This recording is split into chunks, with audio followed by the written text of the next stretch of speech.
Alors, le chapitre 6 porte sur la stratégie de modélisation, donc qui correspond à l'application directe de ce qu'on a déjà pu voir ce matin. Donc, dans un premier temps, on va faire une introduction assez courte sur la stratégie de modélisation et l'utilité d'avoir une stratégie. Ensuite, la construction du modèle, le choix des lois de comportement, les phasages, couplage hydromécanique et exploitation des résultats. Donc, dans un premier temps, il apparaît indispensable d'avoir une stratégie de modélisation pour chaque ingénieur et chaque modélisateur afin de garantir une bonne modélisation, une modélisation réussie. Donc, on attend de définir les données d'entrée. Donc, en données d'entrée, on a les données d'entrée pour la construction du modèle. Donc, on parle de géométrie, on parle des surcharges. Les données d'entrée pour l'interaction seule structure. Choisir les bonnes lois de comportement avec les bons paramètres associés aux lois de comportement, retenir le bon phasage de calcul, qui est une donnée d'entrée. Ça va être, on va avoir une implication directe dans la géométrie, par exemple. Retenir le couplage hydrodynamique adapté, comme ça a été présenté tout à l'heure. Et ensuite, on a le traitement des résultats. Donc, comme ça a déjà été dit plusieurs fois, on réinsiste. Quand on a des résultats, en fait, il faut déjà connaître l'ordre de grandeur des résultats et le comportement de l'ouvrage. On n'analyse pas des résultats sans déjà avoir une idée sur ces ordres de grandeur et le comportement des terrains et des structures du fait de notre calcul. Et ensuite, une analyse spécifique pour chaque grandeur qu'on va détailler. Donc, toute la présentation est faite en parallèle du sommaire du guide, donc des chapitres 6.1 à 6.6. Donc, vous pourrez retrouver tous les éléments après dans le guide. Donc, dans un premier temps, on doit définir la géométrie de notre ouvrage lui-même et la géométrie des ouvrages avoisinants qui vont avoir un impact sur l'ouvrage étudié. Ensuite, on cherche à savoir si on va plutôt s'orienter sur une modélisation 2D, une modélisation 3D. Donc, idéalement, on partirait sur des modélisations 3D parce qu'on se dit que ça peut être plus proche de la réalité.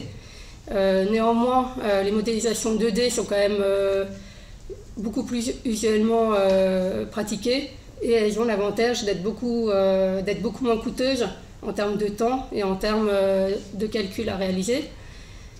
Et donc, quand on est en 2D, il faut savoir si on se place en déformation plane ou en axe symétrique. La déformation plane implique qu'on a une géométrie et des chargements invariants dans le plan. Donc, il faut bien peser ces hypothèses, de savoir est-ce que ça correspond bien à notre modèle de calcul et de savoir les approximations qui sont faites derrière.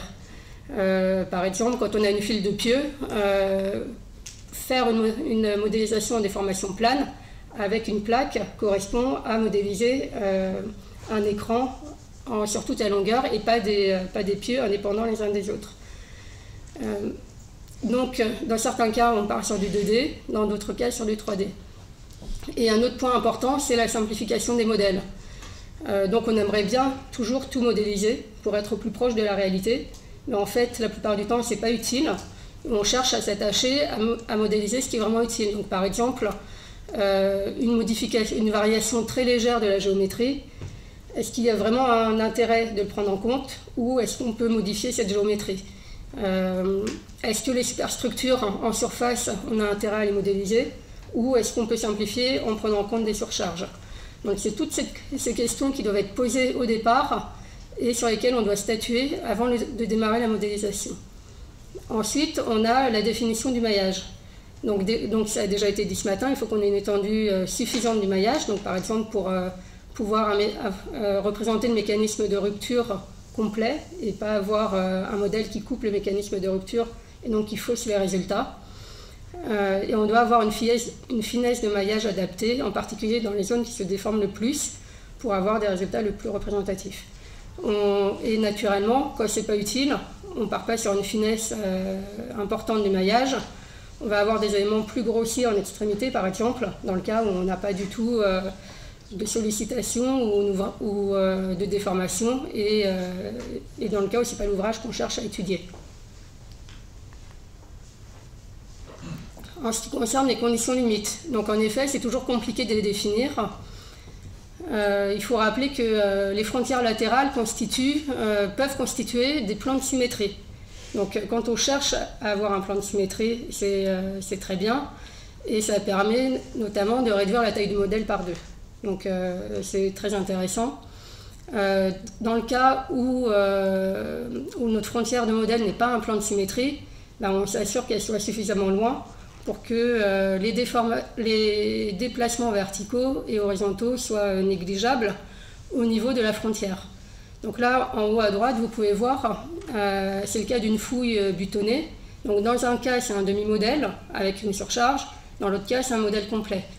Naturellement, dans le modèle complet, on a la dissymétrie de surcharge, et donc on a un impact direct sur les résultats au niveau du soutènement, avec une déformée beaucoup plus importante du soutènement du côté de la surcharge.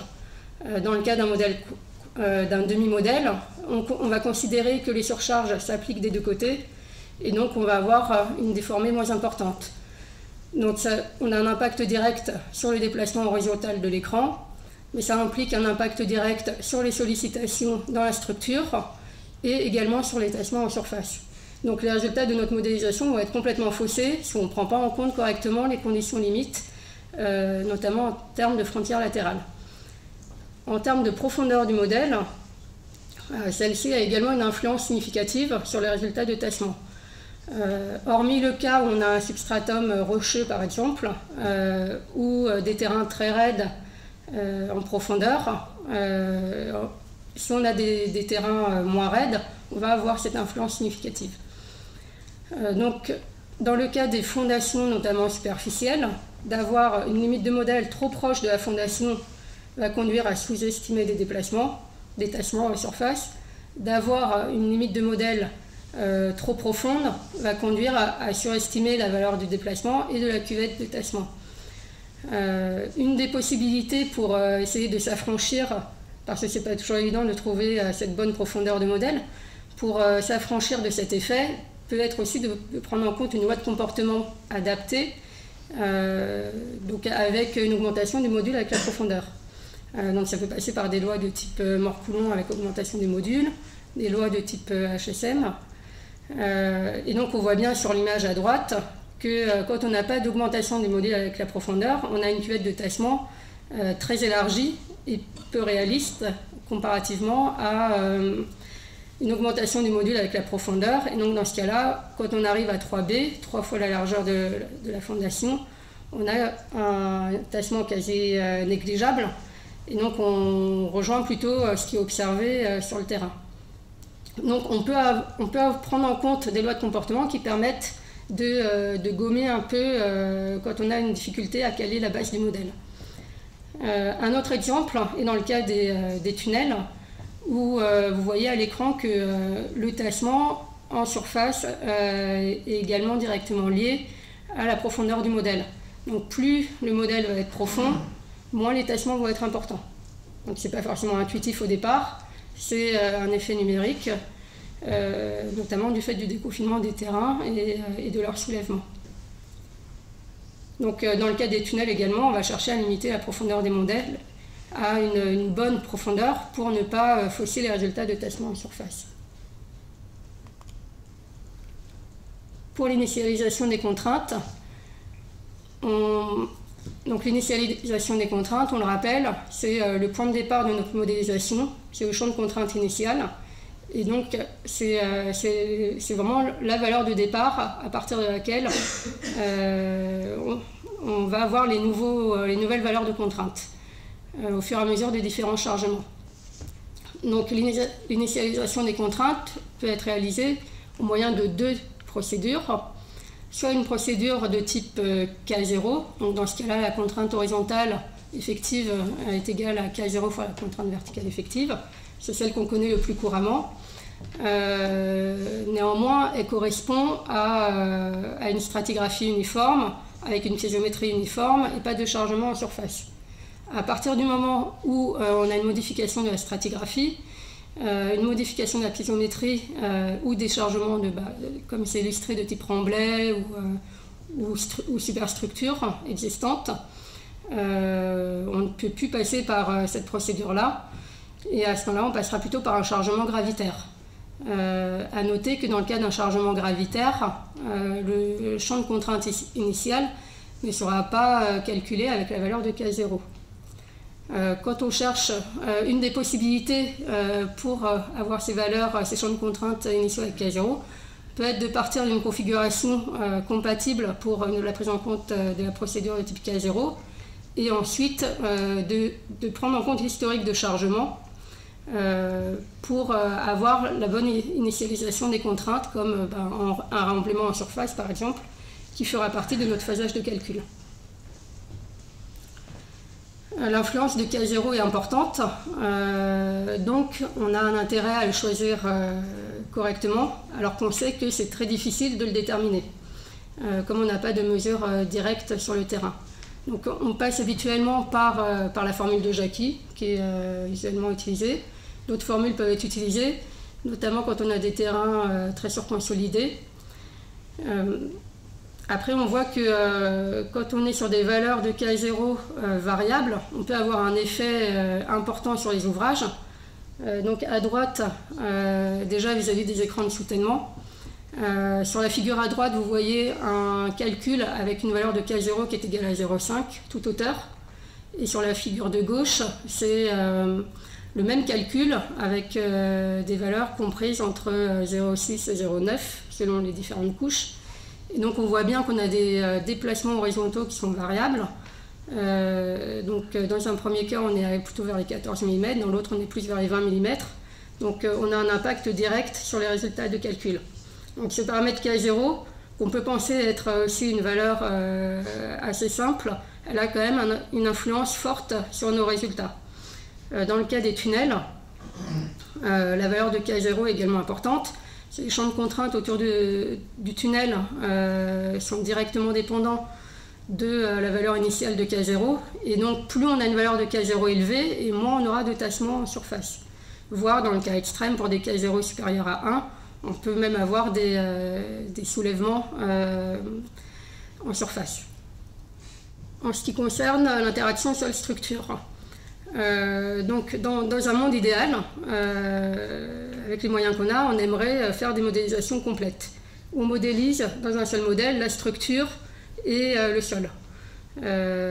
Sauf que c'est très coûteux, on passe beaucoup de temps, et en fait, il faut se rendre compte qu'il n'y a pas toujours un intérêt fort à réaliser de telles modélisations.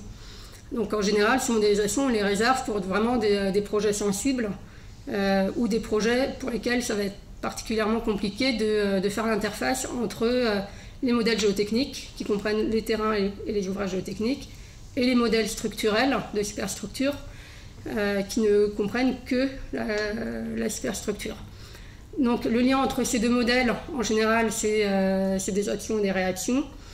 Et donc on doit se parler entre les différents modélisateurs. Mais on part, nous, plutôt en géotechnique, sur des modèles avec généralement uniquement les ouvrages géotechniques. Les éléments structuraux, on les modélise en éléments volumiques ou en éléments surfaciques. Alors ça, c'est vraiment au choix de l'utilisateur. Après, c'est souvent adapté au projet et adapté à comment on veut exploiter les résultats. Donc on voit bien que si on est sur des éléments structuraux plutôt massifs, on ne sera peut-être pas dans la théorie des poutres. Et donc dans ce cas-là, il n'y a peut-être pas un intérêt fort à utiliser un élément surfacique. A contrario, si on est dans la théorie des poutres et qu'on souhaite vraiment exploiter prioritairement les sollicitations dans la structure, l'utilisation d'un élément surfacique peut avoir tout son intérêt. Quand on utilise des éléments, quand on a des structures en géotechnique, on a forcément des conditions d'interface. Donc on s'interroge sur quels cisaillements à l'interface de ces structures. Donc dans le cas des fondations superficielles et des écrans, on va prendre en compte la rugosité du parement. Et donc dans ce cas-là, on va limiter l'inclinaison de l'effort à un facteur compris entre 0,33 et 1 de l'angle de frottement. Donc c'est au choix de l'ingénieur après d'adapter la bonne valeur. Pour les fondations profondes, on va plutôt définir une valeur qui est indépendante de la contrainte normale et donc qui correspond en général au frottement limite axial. Après, naturellement, pour les fondations profondes, il peut aussi être envisagé de limiter par rapport à la contrainte normale.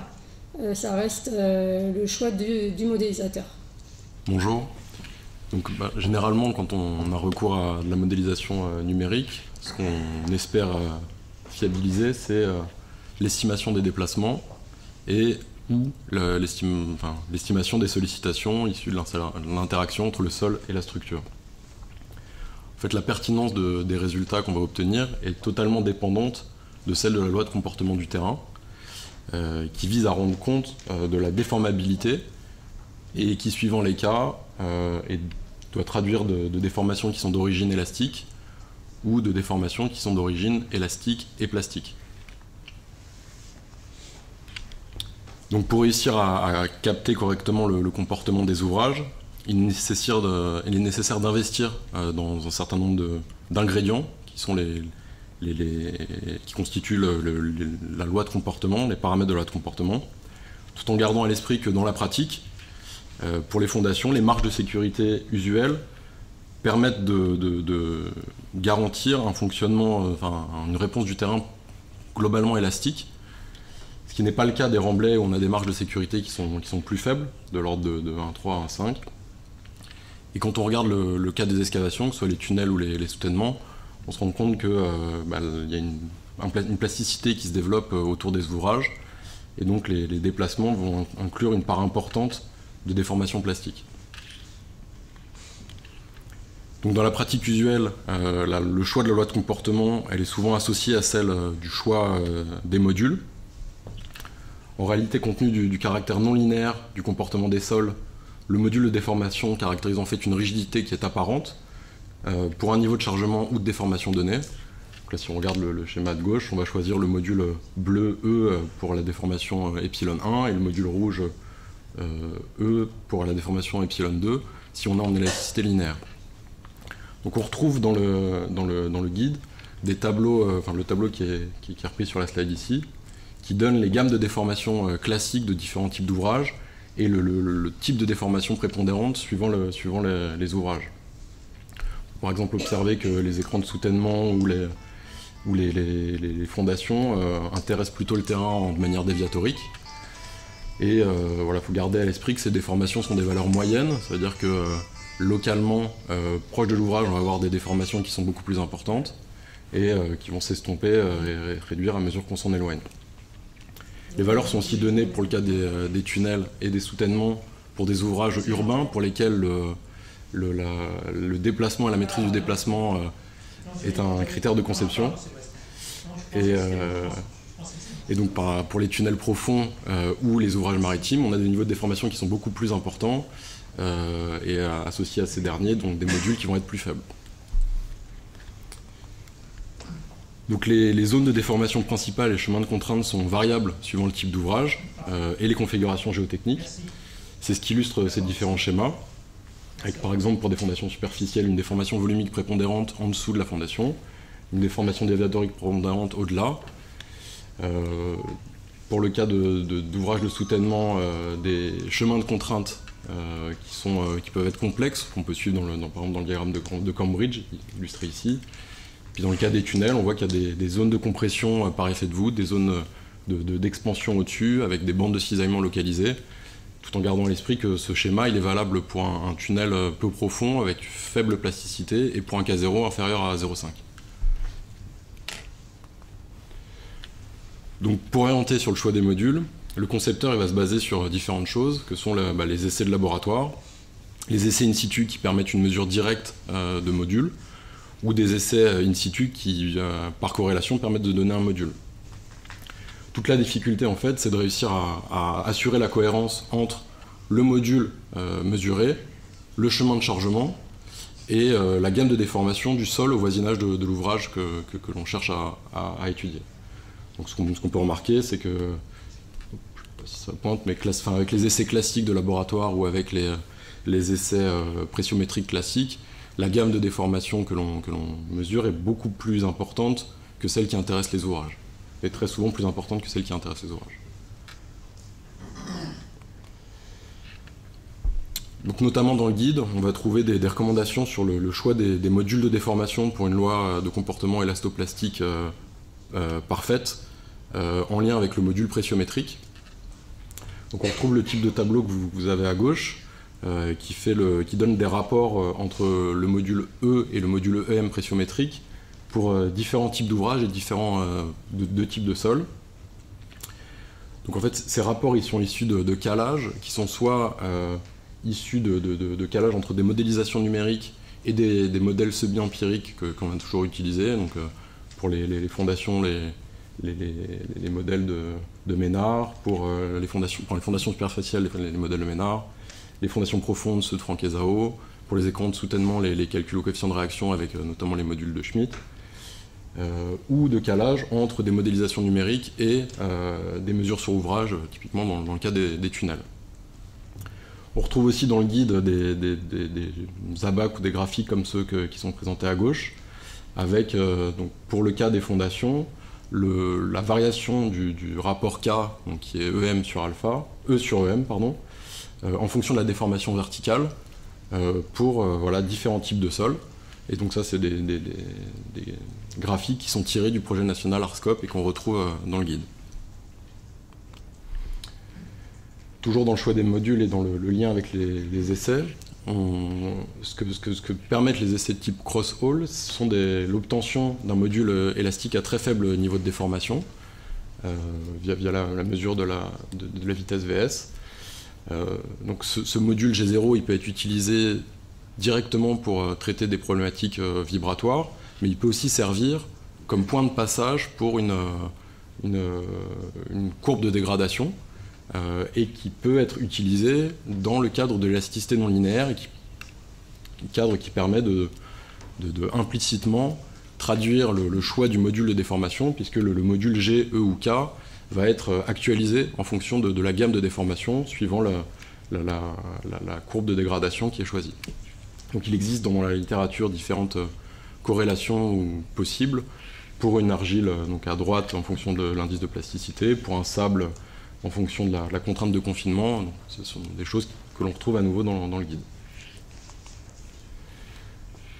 Finalement, donc, pour le cas des excavations, on peut soulever l'importance de l'élastoplasticité, pour lequel l'expérience montre qu'il peut être utile en tout cas de recourir à une loi de comportement qui rentre rapidement en plasticité, et avec une règle d'écoulement conduisant à de la contractance de type Hardening-Sol, qui permet de compenser finalement les soulèvements générés par les forces de déconfinement.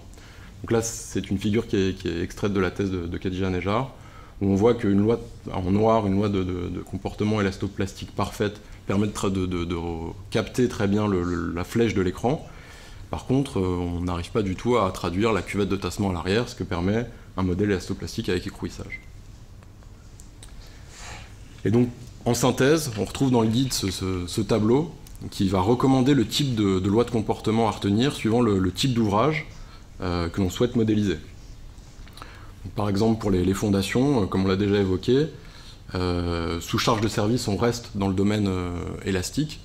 Donc on recommande d'utiliser une loi élastique linéaire avec donc, le module qui est choisi en fonction de la gamme de déformation, ou une élasticité non linéaire qui va permettre de traduire implicitement les différents niveaux de chargement sur la fondation. On a vu que la plasticité était optionnelle, et on recommande, on exclut, on recommande de ne pas utiliser des lois élastoplastiques avec écrouissage, dans la mesure où elles peuvent aboutir à des rigidités apparentes trop faibles. En tout cas, si on l'utilise, il est nécessaire de faire des calages avec des méthodes semi-empiriques plus classiques. Par exemple, si on prend le cas des soutènements, on voit que voilà, pour un soutènement, on a vu que l'élasticité linéaire était insuffisante. Une plasticité parfaite peut être suffisante si on s'intéresse uniquement à la flèche de l'écran, et par contre, il va être recommandé d'utiliser une plasticité avec écrouissage si on s'intéresse au tassement à l'arrière de l'écran. On arrive ensuite au phasage de calcul. Une fois qu'on a choisi les bonnes lois de comportement avec les bons paramètres, et pour les phasages de calcul, donc, comme je l'ai dit plus haut, donc le phasage de calcul, c'est une donnée d'entrée. Donc avant qu'on démarre notre modélisation, on doit savoir quel sera le phasage de calcul.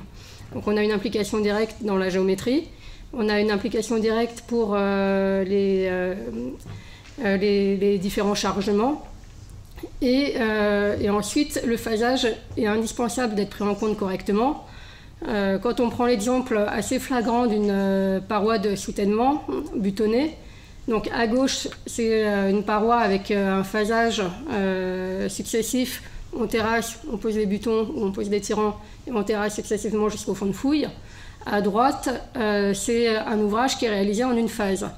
Donc on voit bien qu'à gauche on a les déformations successives et cumulées qui amènent à un déplacement des parois de l'ordre de 2 cm, alors qu'à droite on sera sur des déplacements particulièrement faibles de quelques millimètres.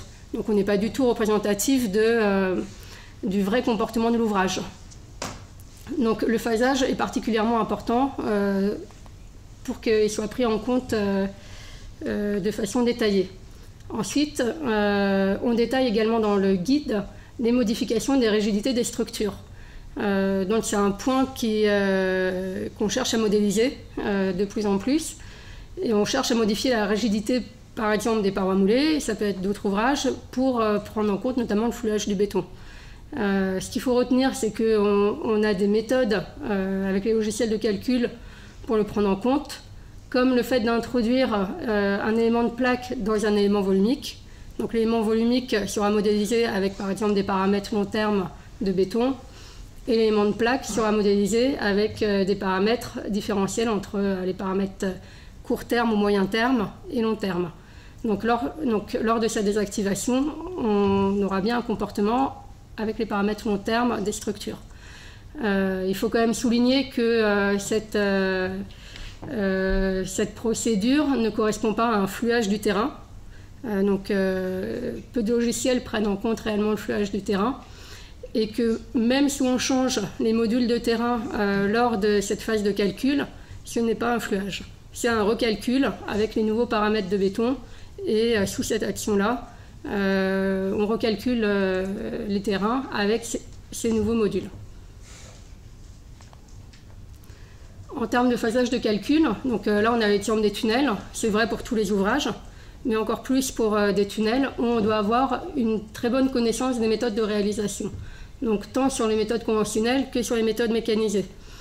Donc à titre d'exemple, quand on réalise en méthode conventionnelle une galerie, il est important de savoir quel va être le soutènement qui va être réalisé et mis en œuvre, quelle va être la longueur des passes d'excavation. Ça va avoir une influence directe sur les taux de déconfinement et non sur les paramètres qu'on va rentrer dans notre calcul. Donc on cherche à adapter nos modélisations aux différents phasages et aux différentes configurations. Donc ça vaut pour tous les ouvrages géotechniques également. Donc les modélisations de type 2D pour un tunnel, c'est utilisé couramment. On a des bons résultats, enfin en tout cas des résultats cohérents en termes de déplacement et de sollicitation dans les revêtements ou dans les structures provisoires. Néanmoins, on est bien conscient qu'on ne va pas reproduire de façon représentative les déformations et les champs de contrainte au niveau du front. Donc il faut être conscient des approximations qu'on fait. On a d'autres cas où il va être très pertinent et nécessaire de passer sur des modélisations 3D. Donc par exemple dans le cas de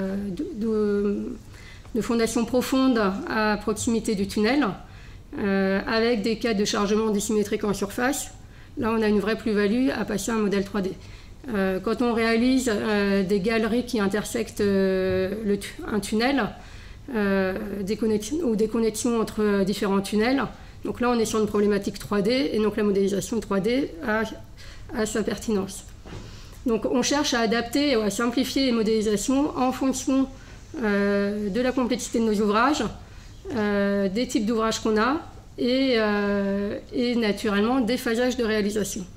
Donc, ensuite, toujours dans la stratégie de modélisation, se pose la question du choix du couplage qui va se poser quand le champ de charge hydraulique évolue dans l'espace ou dans le temps et que l'on souhaite tenir compte de l'influence de ces variations sur les déformations ou sur la stabilité de l'ouvrage. Donc pour ça, comme l'a déjà dit Fabrice, on a trois stratégies possibles. Une approche complètement couplée, qui pose des difficultés théoriques et numériques nombreuses. Des approches semi-couplées, où on va résoudre le problème mécanique et hydraulique indépendamment l'un de l'autre. D'abord le problème hydraulique, qu'on va réutiliser pour exprimer les contraintes effectives dans le problème mécanique. Et une approche aux contraintes totales, où on suppose une évolution rapide des sollicitations et un massif peu perméable, et on traduit un comportement non drainé avec un calcul en contrainte totale, avec des modules non drainés, une cohésion non drainée, un angle de frottement nul. Et voilà. Ce type de modélisation nécessite une grande prudence, puisque l'on néglige totalement l'effet de la consolidation sur l'évolution de la résistance. Donc le comportement non drainé d'un terrain, c'est pas quelque chose qui est intrinsèque, ça va dépendre de la perméabilité, des conditions de drainage, du module, mais aussi de la durée de sollicitation. Donc il convient d'être prudent lorsqu'on décide de modéliser un terrain en conditions non drainées, notamment lorsque on s'intéresse à la réponse d'une argile sous sollicitation triaxiale. On voit bien que un sol, une argile ou autre, un sol contractant ne va pas avoir du tout la même réponse qu'un sol dilatant. Un sol contractant va avoir une augmentation de ses pressions interstitielles et donc une diminution de sa résistance au cisaillement par rapport au cas drainé, à l'inverse de ce que donne le cas d'un sol dilatant. Et donc on a un piège potentiel, c'est-à-dire qu'une modélisation inappropriée du comportement non drainé peut conduire à surestimer largement la résistance apparente et la stabilité de l'ouvrage. Brice l'a évoqué tout à l'heure, c'est le cas de Nicole Highway, typique, où l'utilisation de la loi Moore-Coulomb était incapable de traduire le comportement contractant des argiles. Et donc on surestime d'un facteur 2 la résistance de calcul par rapport à la résistance non drainée considérée. Donc ensuite, une des questions qui revient souvent, c'est est-ce qu'il faut que je modélise mon ouvrage en conditions drainées ou non drainées? Les modélisations numériques peuvent permettre d'aider au choix à la réponse à cette question. Donc en utilisant notamment les calculs en consolidation. Donc on commence par faire un calcul non drainé, où les surpressions interstitielles, dans le cadre d'une excavation, vont se retrouver dans les zones de diminution de la contrainte moyenne, en fond de fouille ou dans les zones de poussée.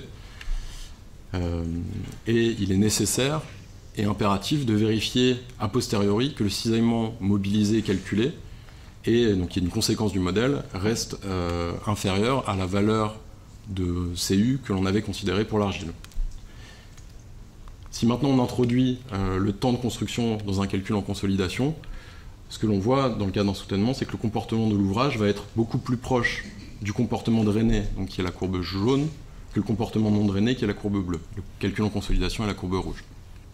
Ça s'explique par une dissipation quasi totale des surpressions interstitielles sur la durée de construction considérée dans le calcul.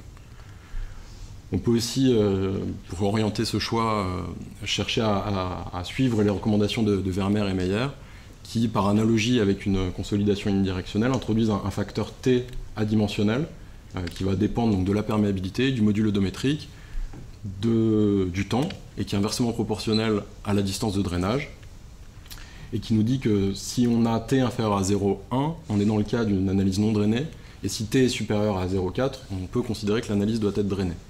Et donc à partir de cette formule, il est possible de générer donc ce type d'ABAC qui donne donc le temps de consolidation pour avoir un T supérieur à 0,4, donc pour être dans une modélisation drainée. Là, celui-là, il est monté pour une perméabilité de 10-9, donc quelque chose de 10-9 mètres par seconde, quelque chose de très faible. Et en fonction donc, de la distance de drainage et du module, on voit que dès que le module est fort, de l'ordre de 100 MPa, même avec des distances de drainage de l'ordre de la dizaine de mètres, le temps de dissipation est très court pour atteindre la consolidation de 70% caractéristique d'un comportement drainé. Et bah, typiquement, dans le cas des excavations, on a des modules qui sont grands, puisque les niveaux de déformation sont faibles. On a des modules de rechargement qui sont plus forts, et les distances de drainage sont relativement faibles. Donc du coup, la dissipation des pressions interstitielles est rapide, et ça souligne le fait que le comportement est proche de celui d'un comportement drainé. Donc, un exemple de calcul d'écoulement, un point d'attention qui est souligné dans le guide, c'est celle des conditions limites, qui sont difficiles à intuiter, et donc il faut idéalement baser sur des essais de pompage, ou bien sur des relations empiriques. Là, ce qu'on a mis, c'est l'exemple d'un puits elliptique pour lesquels il y a un bouchon injecté. Et la force des calculs numériques, c'est par exemple de permettre de traduire le comportement en voûte de ce bouchon injecté, qui est difficile à caractériser autrement, avec toute l'attention qu'il est nécessaire d'avoir sur les lois de comportement à l'interface. Et donc, quelque chose qu'a déjà présenté Fabrice également, c'est une attention sur les contrastes de perméabilité, attention aux homogénéisations. Les contrastes génèrent des forces d'écoulement plus importantes qui peuvent être source d'instabilité. Et donc pour terminer, donc une fois que les calculs ont tourné, on va chercher à exploiter les résultats. Donc dans le guide, on vous présente les grandeurs à analyser.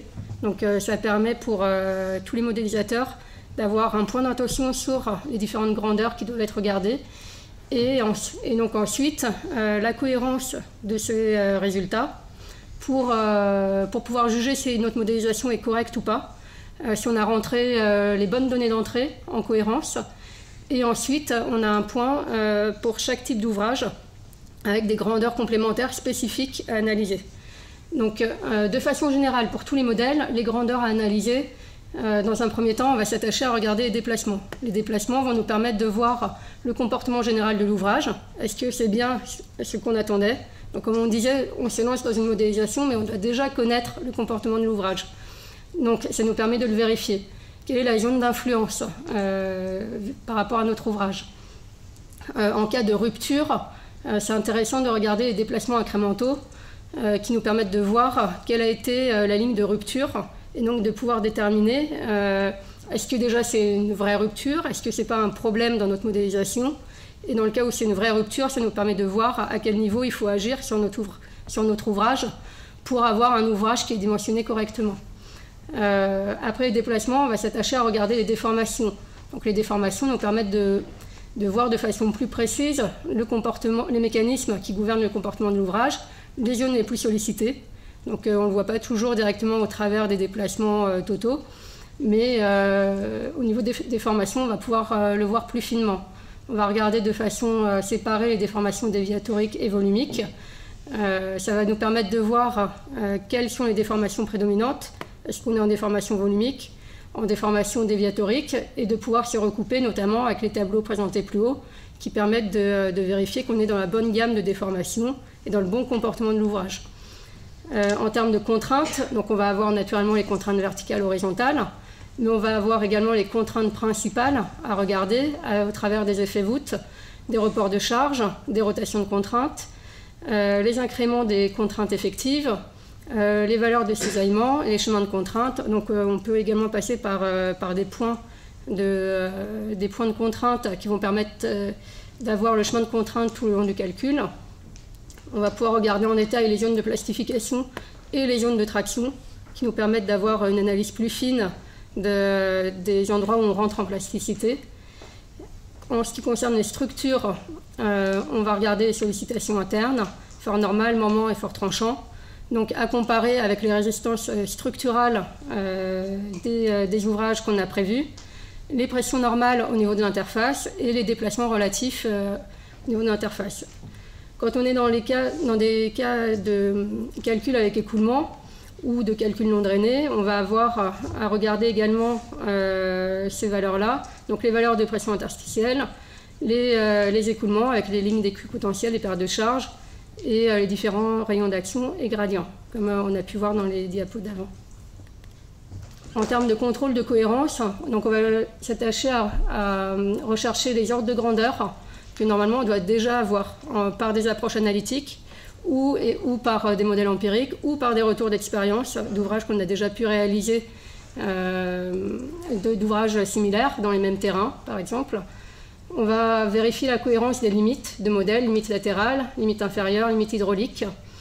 La cohérence des déformations, donc on va bien vérifier que les modules choisis correspondent bien aux gammes de déformations qui ont été retenues avant. Les efforts dans les structures, les contraintes. Donc les contraintes, on fait encore un focus sur la vérification du cisaillement et par rapport à la cohésion non drainée. Et les pressions interstitielles. Donc de façon appliquée, pour les diamètres d'une paroi, donc on va vérifier les contraintes initiales, contraintes effectives, horizontales, les pressions hydrostatiques, donc contraintes effectives totales. On va vérifier que ça correspond bien aux données d'entrée qu'on a voulu rentrer, parce qu'on n'est pas à l'abri d'erreurs dans les modélisations, de fautes de frappe. Donc ça nous permet de vérifier déjà ce qu'on a pu rentrer. On va vérifier les déplacements, donc on peut passer par des maillages déformés. Donc on voit bien un déplacement prédominant en ventre, qu'on a une fiche suffisamment ancrée et peu de soulèvement en fond de fouille. Ça correspond bien à ce qu'on s'attendait à voir. Les déplacements restent faibles, de l'ordre de 1,5 cm en déplacement horizontal, avec des déplacements qui sont bien situés à l'endroit où on a une distance la plus forte entre le buton et le fond de fouille.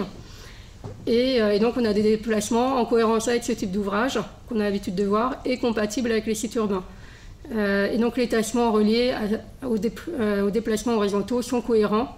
Donc on a des tassements du même ordre de grandeur, donc c'est cohérent avec les déplacements horizontaux. Donc ça nous garantit la cohérence en termes de déplacement. En termes des conditions limites, on va vérifier la largeur du modèle en s'attachant à regarder les déplacements qu'il va y avoir au niveau des limites de modèle. En termes de profondeur de modèle, on va regarder en détail ce qui se passe sous l'ouvrage. Donc on voit bien que les soulèvements sont limités aux couches de plus faible raideur et qu'on a peu de soulèvements sur la base des parois. On aurait pu également regarder l'incrément de contrainte avec la profondeur. Les niveaux de déformation, donc on a des déformations volumiques qui sont plutôt faibles de l'ordre de 10-4, avec des déformations volumiques plus importantes au niveau du fond de fouille, ce qui apparaît normal pour l'ouvrage. Et les déformations prépondérantes qui sont les déformations déviatoriques avec un ordre de grandeur autour de 10-3 qui correspond bien à ce qu'on peut s'attendre pour des ouvrages de soutènement. On va regarder également les contraintes et les zones de plastification. Donc c'est pas toujours lisible, mais on a les orientations des contraintes principales. Donc ce qu'on peut voir, c'est qu'on a des contraintes horizontales plus fortes qui vont se développer au niveau des zones d'appui, avec une rotation de contraintes dans ces zones-là. On va avoir des contraintes horizontales plus fortes aussi dans la zone de butée, par exemple. Donc ça permet également d'aller plus loin dans le comportement des terrains et le comportement de l'ouvrage. Et en termes de zone de plastification, on va pouvoir voir si on est rentré en plasticité ou pas et dans quelle zone. On peut également regarder les contraintes de butée. On peut faire la même chose avec les contraintes de poussée. Et on peut retracer la butée mobilisable, qui est la courbe en orange, à comparer à la contrainte horizontale prise au niveau d'une interface, contrainte normale, effective. Donc on voit bien qu'on a un comportement en butée qui est cohérent et qui se recoupe bien avec les approches aussi analytiques. Et donc ça peut nous permettre de calculer le facteur de sécurité sur la butée. D'autres approches peuvent être possibles, comme les approches en CFI réduction également. Et on peut également regarder les efforts dans les structures, donc sortir les valeurs d'effort normal dans les butons par exemple, et donc ces valeurs sont à comparer naturellement à la résistance structurale des différentes parties d'ouvrage. Donc là c'est quelques exemples. Alors les vérifications sont plus complètes naturellement. Donc le guide s'est attaché à quand même rentrer dans le détail pour fournir aux ingénieurs et aux modélisateurs toutes les clés de vérification qu'ils peuvent avoir sur leur modèle. Et donc c'est pas souligné ici, mais on en profite pour rajouter que les études de sensibilité sont importantes également et que c'est une vraie plus-value pour nos études. Avec les moyens de calcul qu'on a actuellement, on a la possibilité de faire des études de sensibilité sans que ça soit tellement coûteux ou long. Donc plutôt que de partir sur des modèles de calcul avec des hypothèses figées, c'est intéressant de connaître un peu les incertitudes qu'on peut avoir sur certains paramètres et de faire varier ces paramètres pour fiabiliser la robustesse de notre modèle et donc des ouvrages qu'on va dimensionner derrière.